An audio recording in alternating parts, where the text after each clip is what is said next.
This episode is brought to you by Ursa Minor Outfitters. Folks, I'm absolutely in love with my loon mug. It's handmade, it's an absolute piece of art. Whether it's at the office or at the house, people keep asking to check it out. If you're not a loon fan, they also have other beautiful mugs for wildlife fans of moose, bears, and eagles. They specialize in products highlighting the outdoors and local pride through quality design by local artists. They've even started expanding into items beyond mugs, like apparel, dog accessories, and soon candles and more. They also try to partner and highlight other small businesses, and in some cases, forego profits in lieu of charitable giving to help their community, such as the dog rescue. So check them out, UrsaMinorOutfitters.com, and enter promo code HikesMikes10 at checkout to receive 10% off your order. And for our four-legged hiking partners, they also have a portable silicone dog bowl and also a sweet over-the-collar dog bandana. Go check them out, UrsaMinorOutfitters.com, and don't forget to enter promo code HikesMikes10 at checkout to receive 10% off your order.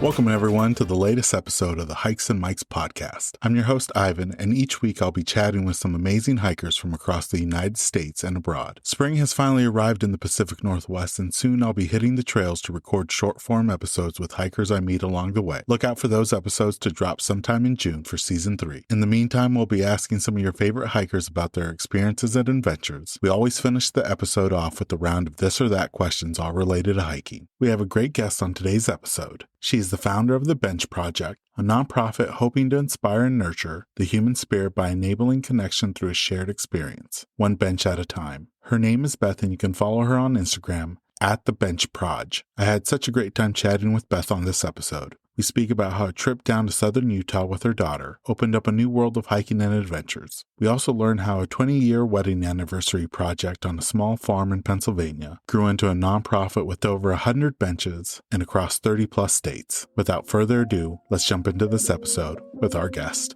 Beth.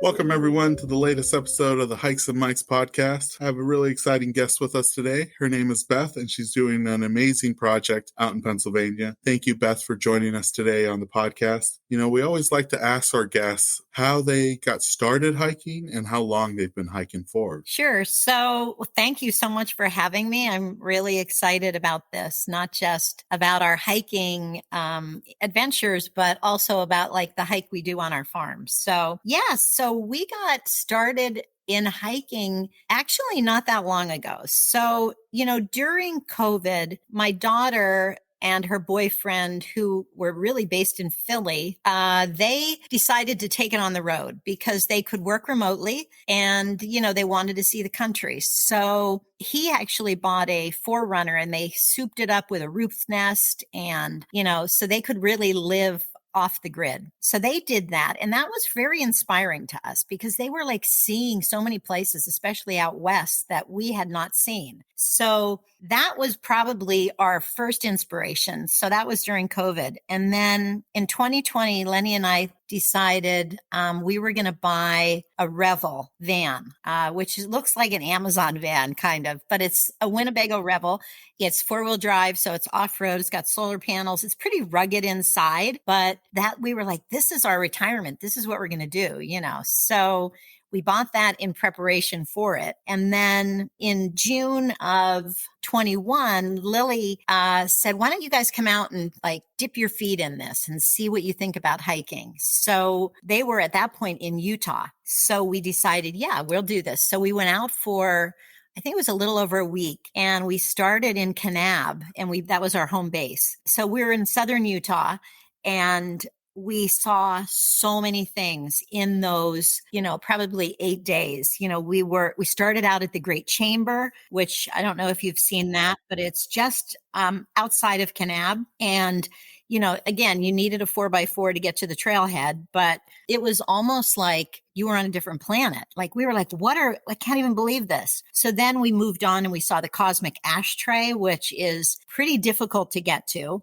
And again, because, Martine had the Forerunner, we were off-roading a lot, especially like in the desert. But that's part of like the Grand Staircase or the Escalante National Monuments. So there was no one there. We were the only ones. And then this one guy came along from the other direction. And it was just to us, that was like, wow, we are missing so much. I'm 60, my husband's 66. And we were like, wow, I mean, this has all been here all these years. And like, we've really opted not to even look for it. So, that, and then let me think, what else did we see? We went to Buckskin Gulch in the Slot Canyon, which was, definitely a little more tourist. There were more people there for sure, but it was still really kind of amazing to see. And then while we were there in Kanab, every day, Martine would go down to I don't know, like the city hall or the town council area. And he would put his name in for the lottery to get us to go to see the wave. And every day, he'd come back and he's like, nope, didn't get it. Nope, didn't get it. And then finally, we ended up, it was the last day actually that we were there and he didn't get it. But then someone came up to him afterward and said, hey, so there's another lottery and you're the only one in it. And it's for Coyote Butte South. Okay. So that's not, the wave is Coyote Butte's north. So this is the Coyote Butte South, but it's very similar. And again, they only allow like 10 people per day. And the reason is because it's so very fragile. So we ended up doing that. Well, oh my gosh, that was like something out of Mars. Like you would think you were on Mars. So looking at those things, I mean, we saw a dinosaur print, that was like in the rock. And I can't even, it's hard to even verbalize like how we felt. Like my husband is usually a very big talker. And so many times during these adventures, he was speechless. He was like, there's no words to even describe what we're seeing. So at that point, that's when we were like, we really have to get out. We have to see more of what this country has to offer. So that's really what got us into the hiking thing, was really our daughter, Lily. Wow. And what an introduction by going to southern Utah, northern Arizona. I mean, there's so much to see there within a short distances. It's just unbelievable. Yeah.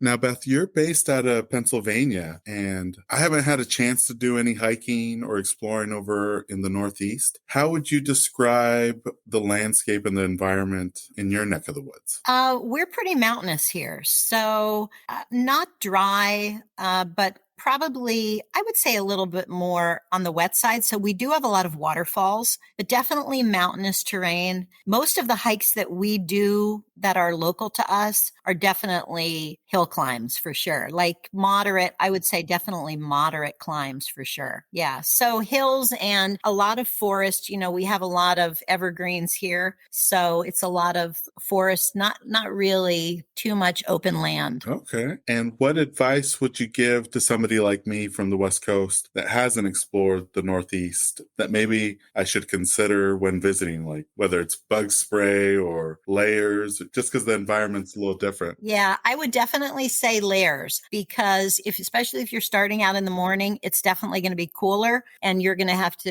strip those layers. We do have a fair amount of bugs in the summer for sure.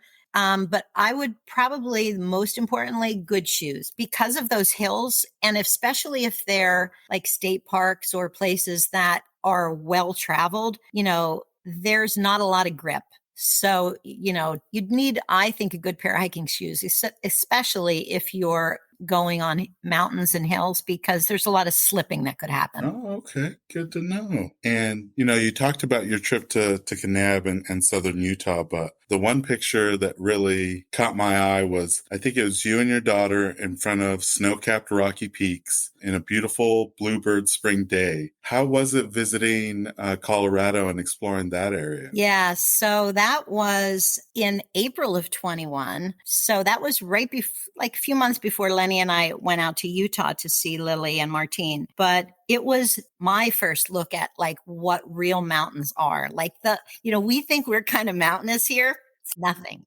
comparatively. You look at the Rocky Mountains and you're like, oh my gosh, this is like, it's huge. And, the snow peaks sometimes like are there all summer long because it's just so high. So yeah, that was a really great trip. My daughter and I did a road trip out to Colorado because they were going to start to do another venture with moving from Airbnb to Airbnb every month, but hiking on the weekends and still doing all of their stuff, but not living out of the Forerunner. So she wanted to bring some stuff. So she took our old Volvo wagon and packed it up. And I drove with her and then flew home. But we did spend an entire week driving around Colorado and some hikes, but a lot of visual mostly. We started out in like Georgetown. And I can remember when we were there that night, they got snow and there was a little craft brewery there. So we were sitting there and our bartender said, we were like, wow, the snow, how much are we getting? And he's like, I don't know, but I hope a lot. And I'm like,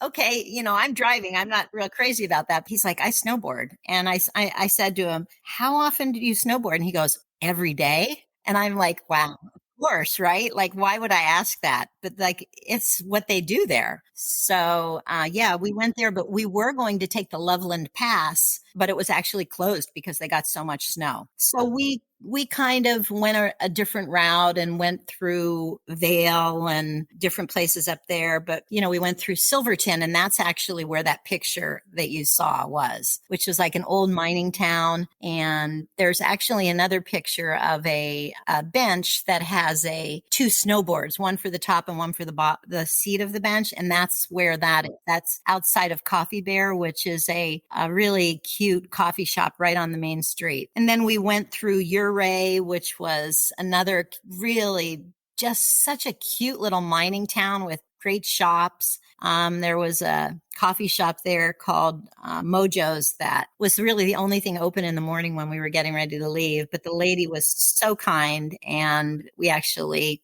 talked to her about the bench project at that point too. And then we went on to Pagosa Springs, but probably my highlight of that little jaunt in Colorado was the Great Sand Dunes National Park. I mean, I had no idea. I was like, how can this be? Like, here you are, you're driving in, and I mean, those snow-capped mountains are right behind you or right in front of you. And then all of a sudden you're literally in the desert. It's just a phenomenon. That's just, how does this even happen? And we went early because they told us, people had said, get there early because of the heat for one. And we did. We got there for sunrise, which was really great. And we stayed quite a while, but as we were wandering around, so many families were coming in because there's actually like a little almost creek bed that goes through the base of the sand dunes. And so many people were coming in with their kids and posting up for the day. Like they were going to share, they had picnics and coolers. And then the kids were just like running around. It was really, really a huge highlight for me. Like I definitely have to get my husband back there because, I don't know. I can see why that's a national park because it's pretty amazing. And I think, a lot of people, when they think of Colorado, they think of the Rocky Mountains and, the ski towns, the mining towns, but the Great Sand Dunes National Park, it's one of those hidden gems where, like, if you have time in your Colorado trip itinerary, it's definitely worth the visit. Just because it almost seems out of place for Colorado. So much. And some people even had they brought their snowboards and they were, going down on the snowboards. And it was honestly phenomenal, but very difficult to walk in because, the sand definitely makes, a walk a lot more treacherous for walking in because it's deep. The sand is deep. Yeah. No, I've been for some strange reason, there's been a lot of sand dune hikes this winter for me, and Washington is kind of like Colorado with the mountainous, the forest, but in the middle of the state, Beth, it looks more like northern Arizona, New Mexico. It's a desert, but then there's like patches of, I want to say there's at least 4 sand dunes in the middle of the state that are just almost out of place. And yeah, you're right. Like hiking up them, it's a workout. Even the short distance that you do. Yes, for sure. Now, Beth, you founded and created an amazing community through the Bench Project. For our listeners, can you share what the Bench Project is and how it came about? Sure. So back in 2013, my husband Lenny and I were married 20 years, and we originally had gotten married in Hawaii on the beach at sunset. And we always said, we're going back. We're going to take the kids and their significant others. Everybody's going. And we honestly couldn't get out of our own way. It was, the kids were in college. Lenny was working. Oh, I can't take time. And, Hawaii's so far. I mean, we really talked ourselves out of it. And so we live on a farm with 110 acres, and there's a 3-mile walking path around it that we would walk frequently, especially if we had one of the kids' dogs with us. That was, always a reason to go every day. So we would walk frequently, and I would every time say this would be a great place for a bench, because whether if it was at the top of a hill and you really just needed to sit, or it was overlooking the farm, or maybe down at the pond, or in some spot that was just so peaceful and quiet. So, I've always had a thing for benches. My mom had a bench in her backyard, and I just think benches bring you back to a simpler time, when people literally had time to sit. So people are really busy, it seems now. And, finding that time is really hard. So I just felt like, what? I think I want to put 20 benches out, one for every year we're married. So we did. And I love repurposing things. So I found some at garage sales, yard sales. Some people gave me benches. I bought a few new ones, but typically they were all, they all had a home before the farm. And I put the benches out, but I really felt called to do something more because, I was thinking about legacy, and we're getting older, and, will our grandkids or our great grandkids even know who I am? Because you don't know how long you have here. So I decided to put a journal and a pen in a weatherproof bag or box on each bench. And I had just recently gotten into journaling. So I was really thinking this is good because, I can share how I feel, but then other people can do the same. So I sat on each bench and I wrote why I was doing this, the Bench Project. And we just kind of started to call it that. And then wrote why I picked that spot, and then wrote how I felt, giving permission for anyone that sat to do the same. So whether you're writing something beautiful and inspiring or something heavy that you need to stop carrying, either way, it feels good to leave it at the bench. So that's how it started. Wow. And, we're recording this on the second week of spring. And I feel like spring gives a lot of people a sense of renew. People are starting to get more outdoors and enjoying the extra sunshine because of daylight savings time. On the farm, I know each bench probably holds a special place in your heart. But on a nice sunny spring day, is there one bench that kind of pulls you or you gravitate to a little bit more frequently? Yeah, I would say there is. And we do, you're right. Like every bench I've named. So every bench kind of has a theme. So when people sit there, they're automatically kind of prompted to think about something that they could write about. So it's not just like, wow, what do I write here? But yeah, I think for me, it would be the butterfly bench by the big chicken. So right in our front yard, and I can see it from here, it's actually the front field. That field is planted with wildflowers. So in the summer, it's, hip high at least with all kinds of flowers. And so there's so many butterflies that come there. And this kind of has a really special place because back in 2018, this was 5 years after I had placed all the benches. We really had a tough year. And that was when I really realized that the Bench Project needed to go beyond our farm. But one of the tough things that had happened was we lost our first granddaughter, Mila Ruth, at birth. And her parents, my son Mark and Rosa, my daughter-in-law, they got married right in the field in front of us. So Mila was born in February. And then in June of that year, they had planned their wedding. So Lenny had cut out a spot in the middle of all the wildflowers, a path down, and then a big circle. And we put chairs down there, and they had a beautiful arbor, and that's where they got married. And As beautiful as it was hard because, we were all missing Mila, but she was there. I mean, their butterflies were there. The sky opened up. It was a cloudy day and the sun just came out. So that place has such meaning. And, we have the butterfly bench there because, first of all, whenever I sit, I see butterflies all the time and they literally interact with me. Like they're Mila. They're not just like flying around. They're flying by my face and jumping and hopping around. So I love it. But then we put the big chicken there because we do have free range chickens here on the farm. And I just kind of love chickens. And we stumbled across that big chicken and we thought that would be a perfect spot because,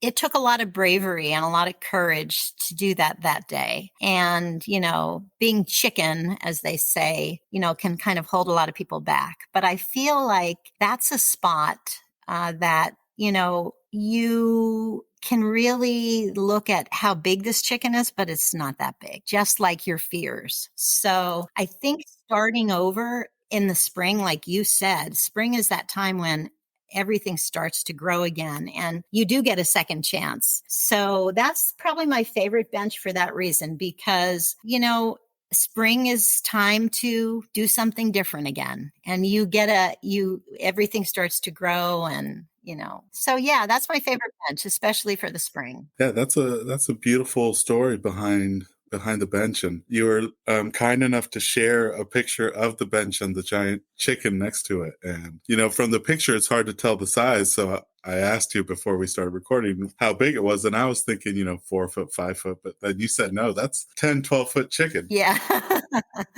And that's just wonderful to have those butterflies and get a sense that Mila's still around when you sit on that bench. Yeah. And like you said, Beth, it has grown outside of the farm, and you have a wide range of benches that are participating in the project across the nation. And, I feel like benches are so unique because you can have the regular metal rod benches.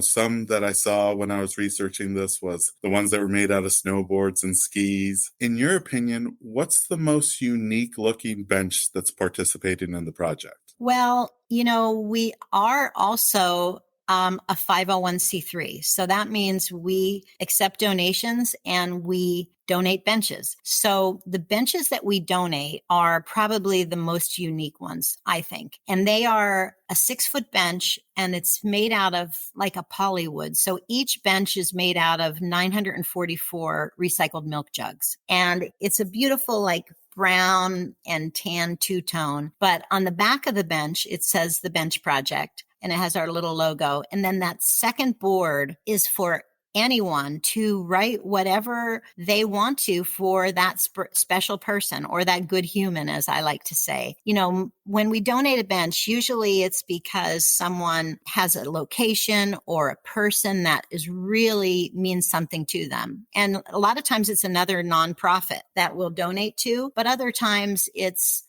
someone locally or not locally that maybe has lost someone. Now in our area, I have a couple of other moms that I know that have lost their kids. So we've donated a few benches to them to put in special spots in our area. And we have one going in a couple weeks, actually, in Mountaintop, Pennsylvania. And it's going in for a dear friend of mine, Julie Winsock, and her son, Justin Frederick, passed away accidentally. And they just put the bench together yesterday. Her husband put it together and she came home and saw it. And she said, it brought me to tears because she said, Justin was cremated. So we don't have like his name anywhere. But when I saw his name on that bench, I was like, oh my gosh, this is for Justin, so it's so meaningful. And, the reason those benches are so very special is because they were placed for someone. So when you sit on that bench, you become part of their story and they become part of your story because,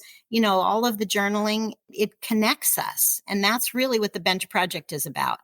It's inspiring and nurturing the human spirit by creating a connection through a shared experience, one bench at a time. So connection makes us whole. And when you can enter into someone else's joy or pain or inspiration, we become connected.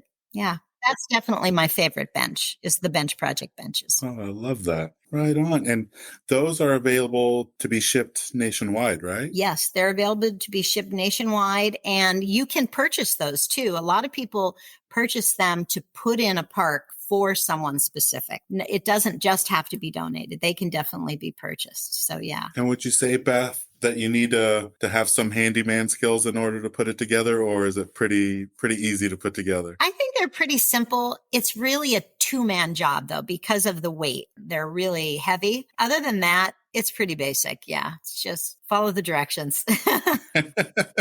And for listeners who want to find the nearest bench to them that's participating in the bench project, what's the best way they could do that? So the best way would be to go to thebenchproject.net and click on find a bench, and you're going to see a map and with all the little pins of the benches that we have. And then you can click on that or look at the list. But what's really unique is that each one of these benches is set up and they all have a bench tag on them, which is about a 3x5 aluminum tag that has a unique QR code. So when you do find one of these benches, you just need to open your camera app, scan the QR code, and the journal comes up. And that's how you access who set it up and all the other thoughts that people have. The other thing, some of the benches actually do have still a weatherproof bag and a physical journal with pens and colored pencils. But usually when those are in place, somebody's really watching out for it, because you have to make sure the bag gets closed and the journal's not filled. But, uniquely, those are really, really special. And I've actually had a few of those physical journals that have been filled sent back to me. So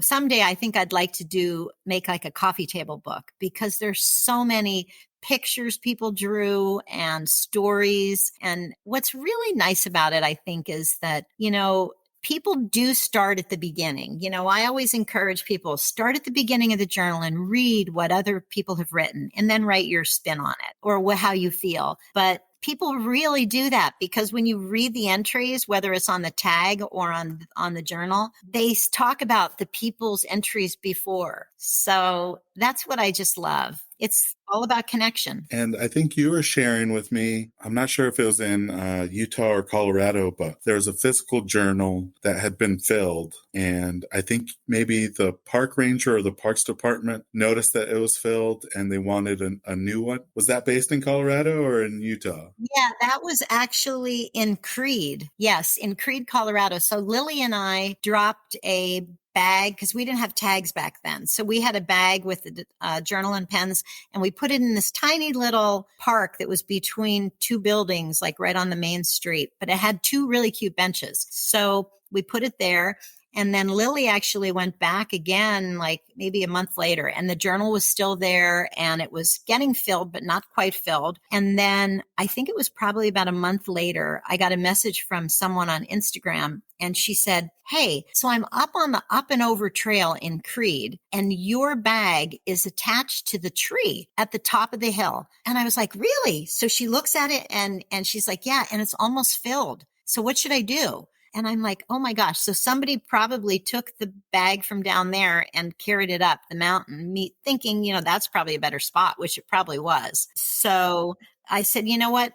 Do you live there?" And she was like, "No, I don't. I'm just passing through." So I called the town, I don't know, the mayor's office, and talked to a woman. And she said, "Oh yeah, okay. Just send me one. Send me a journal, and I'll send somebody up and they'll replace that." So she sent somebody up the mountain. They put a new journal in there, and then they brought the other one down and mailed it to me. So, oh, how kind. And that's just, like, it's things like that it just inspires me to keep doing this, because you know what? Every time there's somebody that says, "Thanks for doing this. This is so amazing. Like, look what I'm part of creating." So yeah, good feeling. You're building a wonderful community, Beth, with this project. And, with the research for this episode, I don't know if I'm now hyper aware of benches in my area, but I'm constantly seeing them. This weekend, actually, there's a beautiful mountain pass that closes in the winter because of the avalanche danger on it. And there's two benches on the riverbank that just have a gorgeous view. If I find a bench that would be a good fit for the project, how could I add it to the listings? So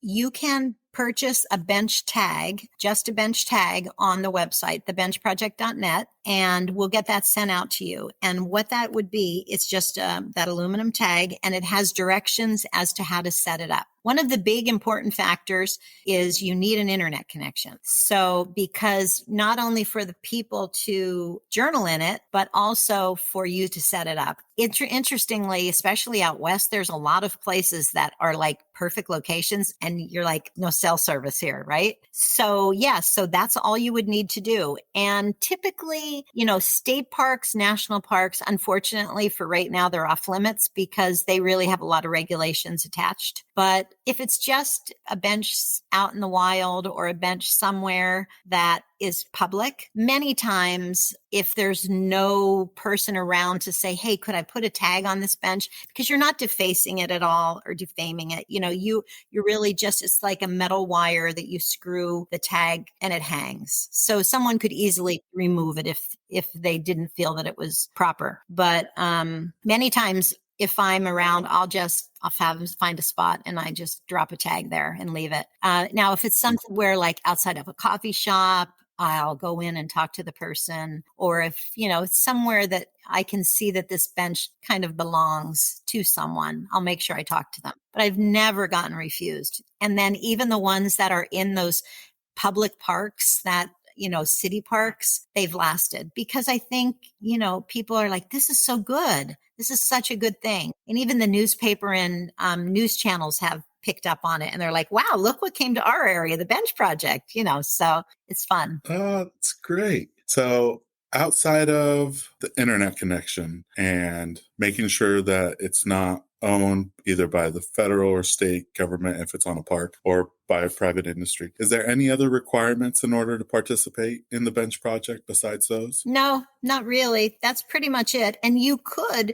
if you wanted, we have what we call the connection bundle. So the connection bundle is the tag with a bag, a journal, and colored pencils and pens. If it's a spot that you really, you can kind of keep an eye on things, then you can actually put both there, a tag and a bag, because there's something about putting pen to paper, even though the tag is great with technology. And I think it's necessary at this point in our lives. There's a lot of people love to just open a book and like write their words or draw a picture. There's just something about that. Journaling is, the benefits of journaling are many. And we're a little more unique because, it's that connection between journaling and nature. So, but journaling is, it's not only good for your memory, it improves self-confidence.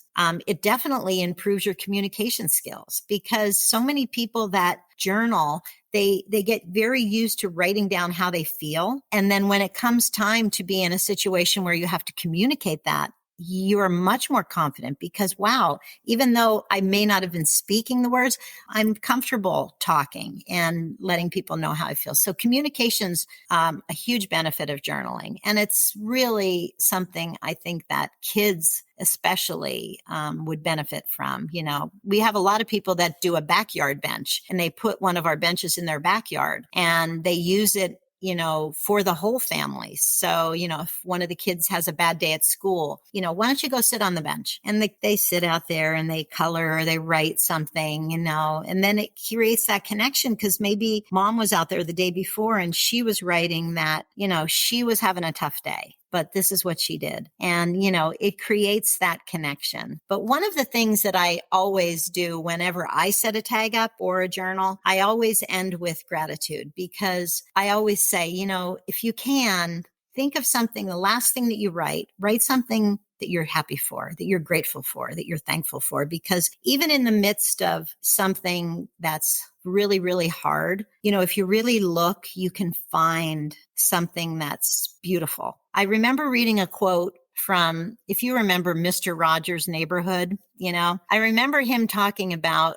hard things and as a kid. And he said, I remember my mom always said to me, whenever there's something that's going on that's hard and not pleasant, like even 9/11 or something terrible like that, right? He said, my mom always said to me, look for the helpers, look for those people that are helping, because that will make you realize that even in the midst of terrible things, there's always someone helping. So he said that always made me feel good, because I thought, those are the helpers. So isn't that a great way to think about that? Yeah. Yeah. Fred Rogers had some amazing, not just quotes, but lessons that he shared. And the project has grown, so quickly. Do you know how many benches are participating in the project, or in how many states are they participating in? It actually grows every day, but right now we're in 31 states. So that's really huge. Wow. The goal is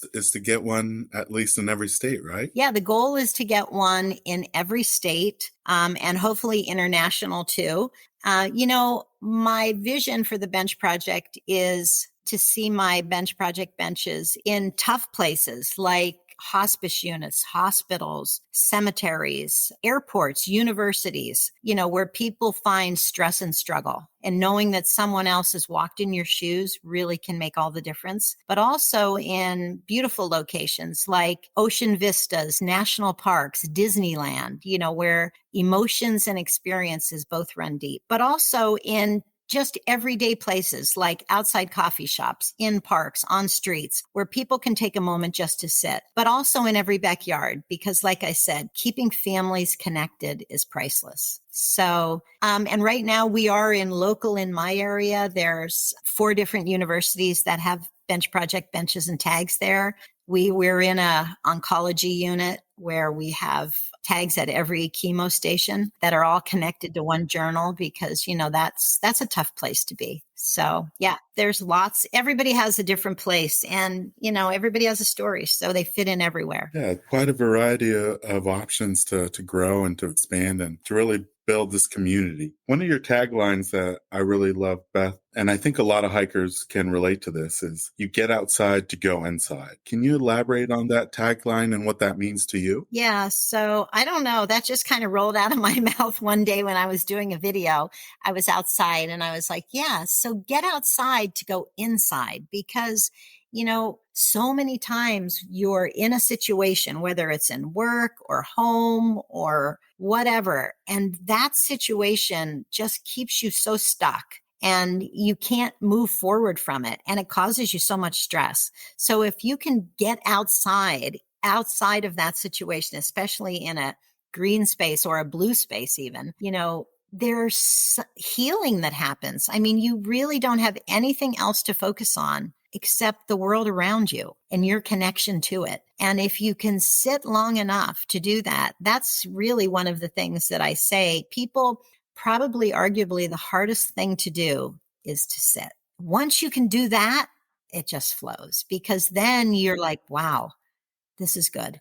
And then you start noticing things and feeling things, but getting yourself out there to, be part of nature. And nature does have so much healing, lowers your cortisol levels, lowers your blood pressure, lowers your heart rate. It decreases stress. There's just something that, being part of something so much bigger than you are. And, like you said, hikers know what that's about. Because when you're out there, and it's just you and nature, there's not a lot to really worry about, you know? So yeah, get outside to go inside.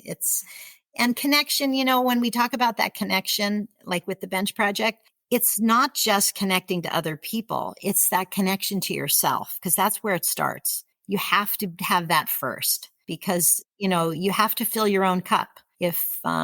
If your cup's not filled, you can't give what you don't have. No, very true. Very true. And, at least in my experiences, I've never gone out to the outdoors and not come back happier. Oh, yes. Even if I haven't had a stressful day, I just feel better after a hike, or even if it's just a short walk. It really does wonders to both you physically and mentally and emotionally. It's really great. Now, Beth, Kind of switching gears to hiking and doing walkabouts. Some hikers, they might have a summit ritual that they do frequently, or maybe it's the end of the hike routine. Sometimes it could be like a favorite snack or meal, maybe a favorite drink, or even just a moment of zen. Do you have a regular custom that you've done when you reach your destination, or maybe when you make it back out? Well, my husband and I love craft breweries.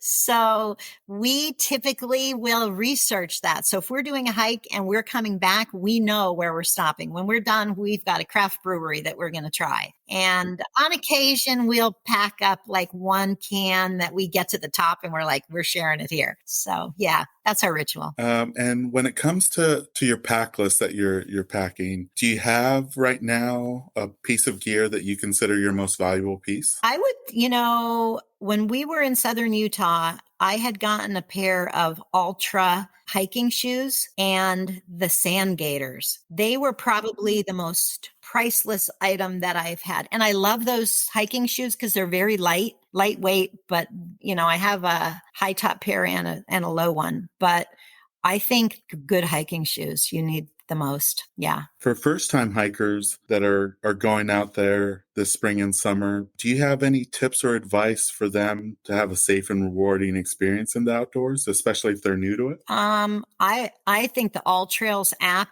hands down, is so good. Like, we've used it every time we hike. And not only are you going to get reviews, but tips, and then you can follow where someone else went. So I think that app is really, for new people for sure, a must. Yeah, definitely some way to navigate yourself to your destination and to make it back out. Now, we're a fourth of the way through 2023. What are some 2023 goals for the Bench Project and beyond 2023? And then what are some personal hiking goals for you and your husband for 2023 and beyond? Well, the Bench Project, I think, again, getting in all 50 states, getting international, and probably doing some speaking about it. I'd love to travel and talk. So, that would be a goal of mine. And for hiking, I would say we definitely want to get to Big Bend. I'd like to get to Yellowstone. Lenny's been to Glacier, but I haven't. And then really the Pacific Northwest. I really would love to get out there. I love the wine country area up there. And yeah, I think I'd like to see that area. Nice. Yeah.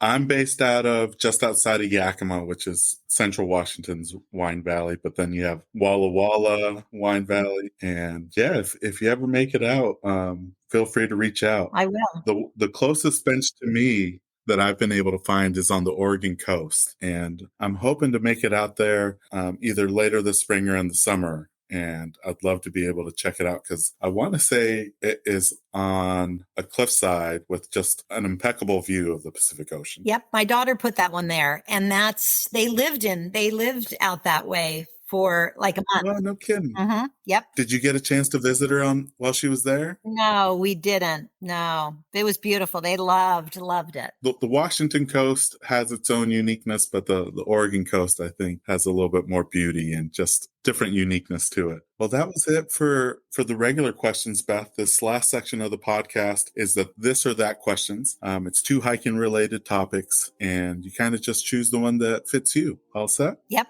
All right. So the first one is, do you prefer ascending or descending? Oh, ascending for sure. I don't want to slip going down. And how about waterfalls or summits? Oh, summits for sure. Yeah. And do you prefer switchbacks or straight up? I'd rather go straight up. I'm a climber. And how about trek poles or freehand? Oh, trek poles for sure. When you get to be my age, balance is everything. And how about, do you fuel up before a hike or do you fill up after? I'm an after person just because I don't want to have to stop and, go to the bathroom. So. And how about bushwhack or go around? Oh, I'm going around. And do you jump in or do you stay dry when it comes to lakes or streams? I'm dry. I'm definitely a dry person. Yeah. I get cold quickly. So unless it's really hot, I'm not jumping in. And how about sunsets or sunrises? Oh, sunrises for sure. We're early birds. So, sunsets are beautiful, but Yeah, the sunrise that's my thing. This one might be a little tough for you because I think you get the best of both worlds, but spring flowers or fall colors? I think spring. For me, spring flowers. Yeah. And then the last one, Beth, do you ever tag a hike that you're on, or do you not tag on social media? That's, I would say not tag, because what we learned when we were on those hikes with my daughter and Martine, there were so many unique places that we were alone, but they researched, he had GPS coordinates that were getting us there. Like, I honestly think there's something sacred about that. So if you can work really hard and get yourself there, I think you deserve to get there. But I don't think that's for everybody just to go, bing, I'm going to go. So I think that's like, I'd say not to tag. Show the pictures, but not to tag. Yeah. Okay. Good rule of thumb. Well, thank you so much, Beth, for joining me on the podcast today. For listeners that want to check out the Bench Project online, what are some of the best places they can find the Bench Project and what you're up to? So thebenchproject.net is the website, and there is an events page. So you'll know when we're opening, if you're local to me, when we're opening the trail here on the farm, that you could come and walk the Bench Walk Trail.